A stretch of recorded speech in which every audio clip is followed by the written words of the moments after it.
ของแซ่บแล้วแต่ผู้มักครับมักไผมักมันแต่ละคนมักบ่คือกันมันก็คือความสุขที่คนเฮามีบ่ซ้ำกันนั่นล่ะครับบางคนมีความสุขที่ได้กินอาหารหรูๆแพงๆวิวหลักแสนหลักล้านแต่บางคนแค่ได้กินข้าวฝีมืออีพ่ออีแม่ได้กินข้าวน้ำทงน้ำนาแนวกินเก่าๆที่อีพ่ออีแม่พากินมันก็สุขใจแล้วครับ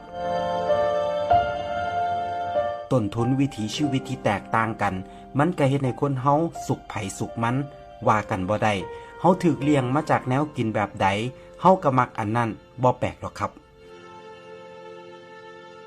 บ่แปลกที่แนวกินบ้านเฮาสิซ่อนความทรงจำความผูกพันไว้ในนั้นกินไปคิดฮอดบ้านไปคิดพอสมัยแต่กี้แต่ก่อนคิดฮอดตอนออกไปหา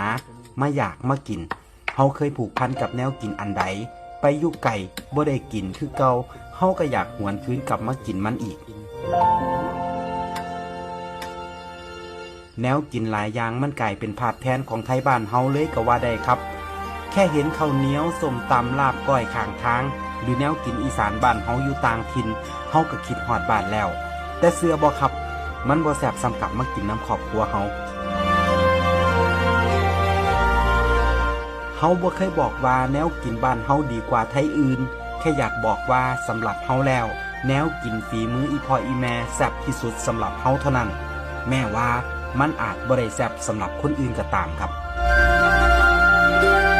เฮาผูกพันกันมาคนละอย่างกินมาคนละแบบกินแบบไผแบบมันสุดท้ายเฮาบ่เคยหลงลืมแนวกินถิ่นฐานบ้านเกิดได้จักเทื่อยิ่งนับมือยิ่งหวยหา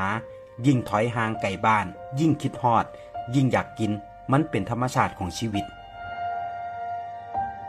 จริงๆวิธีเดิมๆของไทยบ้านเฮาอยู่ง่ายกินง่ายติดดินกินตามมีตามเกิดหาหยังพอได้กินเพิ่นก็เฮ็ดสู่ลูกสู่หลานกินแต่แนวกินหลายอย่างกว่าสิหามาได้มันเมื่อยมันก็เลยกลายเป็นความทรงจำพอเฮาได้กลับมากินก็มักสิคิด